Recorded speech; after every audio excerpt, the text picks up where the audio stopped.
২০ দিনের মধ্যে লোডশেডিং কমবে বলছেন বিদ্যুৎ উপদেষ্টা। জানাবো ওরা আওয়ামী লীগরে গিলে খাইছে। জানাবো হাসিনার ভারতে পলায়ন নিয়ে যা বললেন শায়খ চরমোনাই। এবং সর্বশেষ জানাবো পুরান ঢাকায় বিএনপি নেতা নেতৃত্বে ব্যবসায়ীদের উপর হামলা। শুনছিলেন সংবাদ শিরোনাম, এবারে বিস্তারিত। ২০ দিনের মধ্যে লোডশেডিং কমবে বলছেন বিদ্যুৎ উপদেষ্টা। আগামী ১৫ থেকে ২০ দিনের মধ্যে লোডশেডিং কমে পরিস্থিতি স্বাভাবিক হবে বলে জানিয়েছেন বিদ্যুৎ, জ্বালানি ও খনিজ সম্পদ উপদেষ্টা ডক্টর মোহাম্মদ ফাউজুল কবির খান। তিনি বলেন, লোডশেডিং দূর করতে সরকার কাজ করে যাচ্ছে, ধীরে ধীরে উন্নতি হচ্ছে। তিনি বলেন, একসঙ্গে কয়েকটি ঘটনা ঘটায় লোডশেডিং হচ্ছে। হঠাৎ বড়পুকুরিয়া কয়লা ভিত্তিক বিদ্যুৎ কেন্দ্র বন্ধ হয়ে গেছে। একই সময় রামপালের একটি ইউনিটে যান্ত্রিক ত্রুটি দেখা দিয়েছে। গ্যাস সরবরাহ ঠিক থাকলে এই সংকট সামাল দেওয়া সহজ হতো, কিন্তু সামিট গ্রুপের FSRU কয়েক মাস ধরে বিকল থাকায় গ্যাস সরবরাহ বাড়ানো যাচ্ছে না। LNG আমদানির কাজ চলছে, 15-20 দিনের মধ্যে সময় লাগবে, তারপর গ্যাসের সরবরাহ বাড়বে। তিনি বলেন, বড়পুকুরিয়া বিদ্যুৎ কেন্দ্র ও রামপাল দ্রুত চালু করার উদ্যোগ নেওয়া হয়েছে। আশা করছি ধীরে ধীরে পরিস্থিতি উন্নতি হবে। ধারণা করছি 15 থেকে 20 দিনের মধ্যে পরিস্থিতি স্বাভাবিক হয়ে আসবে। এ সময় বিদ্যুৎ বিভাগের সিনিয়র সচিব হাবিবুর রহমান বলেছেন, বড়পুকুরিয়া বিদ্যুৎ কেন্দ্রের যে পাম্পটি বিকল্প হয়েছে সেটি প্লেনে করে চীন থেকে আনা হচ্ছে।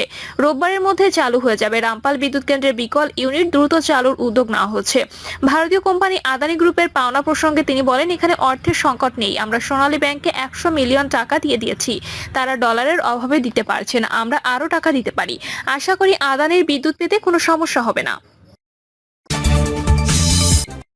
টানা 15 বছরের অধিক সময় ক্ষমতার আসনে ছিল আওয়ামী লীগ। ছাত্র জনতার বৈষম্য বিরোধী আন্দোলনে ক্ষমতাচ্যুত হয়েছে দলটি।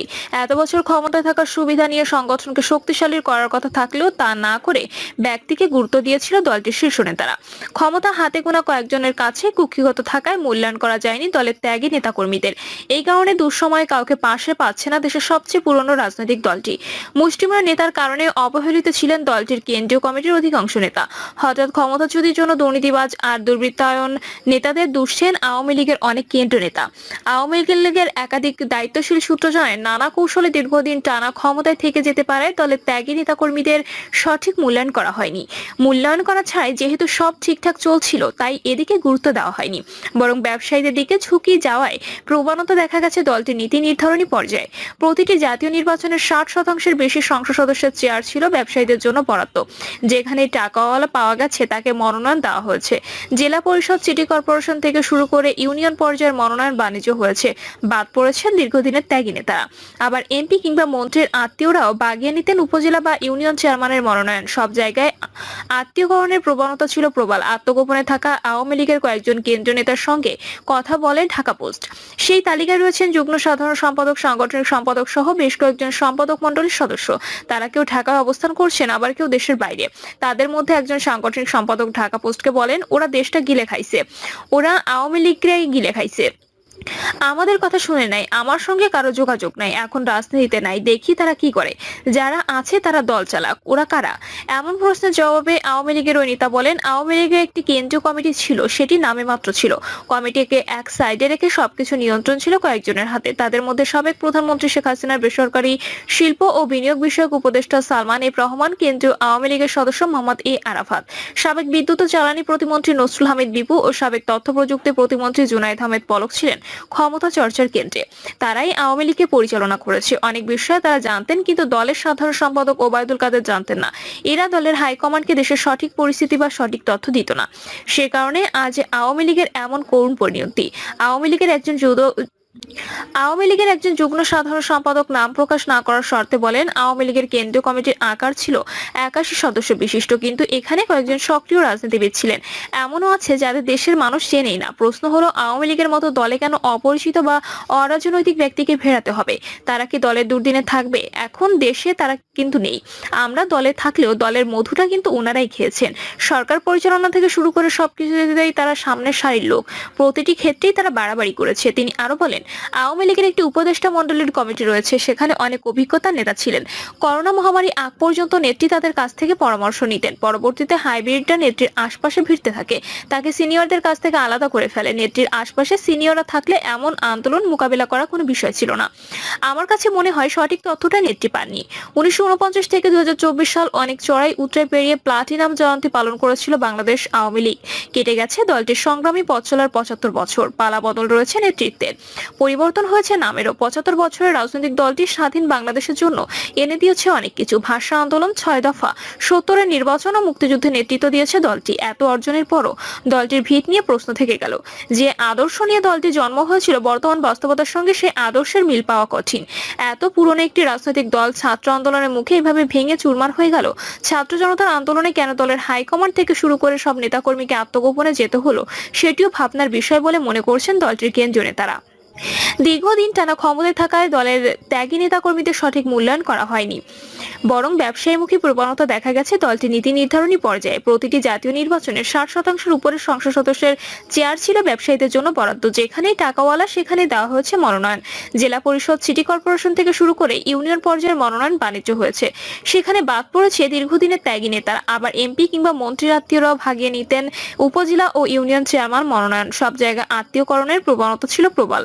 নাম প্রকাশে অনিচ্ছুক দলটির সিনিয়র নেতারা বলেন, দীর্ঘদিন ক্ষমতায় থাকার কারণে দলের অনেকগুলো উইং দুর্বল হয়ে পড়েছিল। তারা কোনো কাজ করতে পারতো না, উপর মহলের নির্দেশ বাস্তবায়নের দিন পার করত।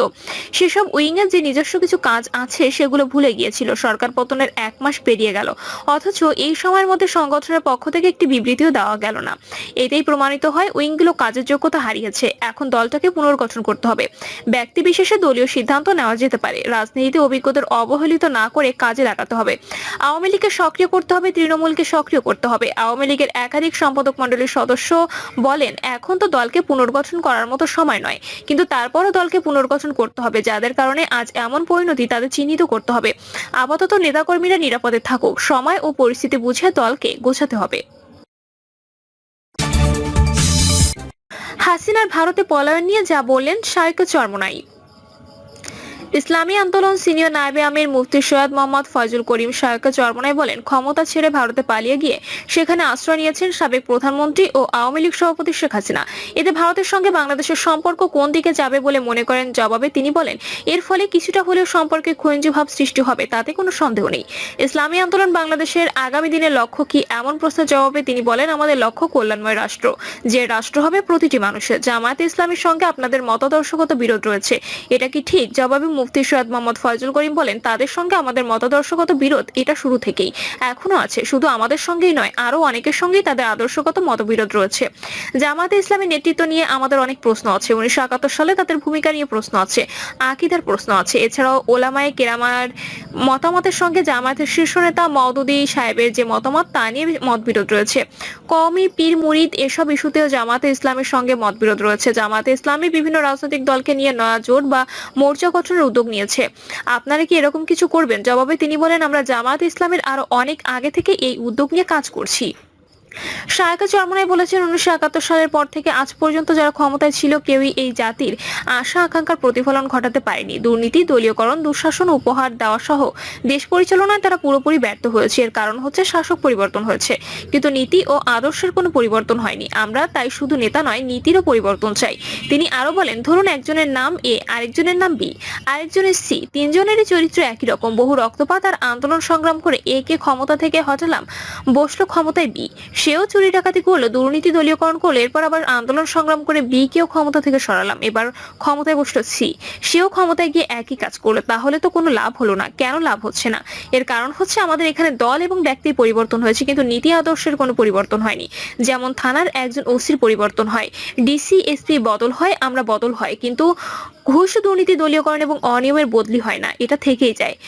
সৈয়দ মোহাম্মদ ফয়জুল করিম প্রশ্ন রেখে বলেন, এর কারণ কি জানেন? কারণটা হচ্ছে আমাদের মূলে গলদ, চিন্তা ভাবনায় গলদ। এই গলদ দূর করতে না পারলে দেশের ভালো হবে না, দেশের মানুষের মঙ্গল হবে না। আর দেশ এবং দেশের মানুষের মঙ্গল না হলে 2 দিন পর পর আন্দোলন হবে, রক্তপাত ঘটবে, ছাত্র যুবক তরুণ সহ সাধারণ মানুষ জীবন দেবে। এর মধ্য দিয়ে একদল ক্ষমতা থেকে বিতাড়িত হবে, আরেক দল ক্ষমতায় বসবে। সাম্য, মানবিক মর্যাদা ও সামাজিক ন্যায় বিচার প্রতিষ্ঠা হবে না। অথচ সমাজের প্রতিটি স্তরে সাম্য, মানবিক মর্যাদা এবং সামাজিক ন্যায় বিচার প্রতিষ্ঠা জরুরি। অথচ সমাজের প্রতিটি স্তরে সাম্য, মানবিক মর্যাদা এবং সামাজিক ন্যায় বিচার প্রতিষ্ঠা জরুরি।